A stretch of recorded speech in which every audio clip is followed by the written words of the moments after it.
салом алайкум дӯстони азиз, умедворам ки ҳамаи шумо созен хубен. рӯзи шумо ба хайру шодӣ бошад. имрӯз худо хоста бошад якчанд хоберо баҳри шумо таъбир мекунем. гов дар хоб ба солҳои хуб ё бад ишора мекунад. гови фарбеҳ солҳои серҳосил ва гови лоғар солҳои беҳосил аст. нафаре ки дар хобаш гӯшти гов истеъмол мекунад, бойгариву сарваташ афзун мегардад. гови саҳроӣ дар хоб барои мард завҷаи зебо аст. дар хоб гов ҷӯшидан нишонаи хушиву нишод асту ба шохи гов даст расонидан бошад нишонаи беҳбудиву роҳат. нафаре ки дар хоб говро савор мешавад, аз мушкилӣ раҳо ёфта хушиҳои зиндагӣ насибаш мегардад. қабристон дар хоб ба хонаи охират, панду насиҳат ва худотарсӣ ишора мекунад.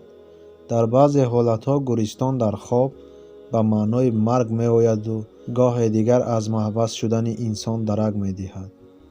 баъзе уламо бар онанд ки қабристон дар хоб ба саломатии хуб ва умри дароз ишора мекунад, вале тоифаи дигари уламо қабристонро дар хоб баёнкунандаи муфлисӣ ва бепулӣ мешуморанд.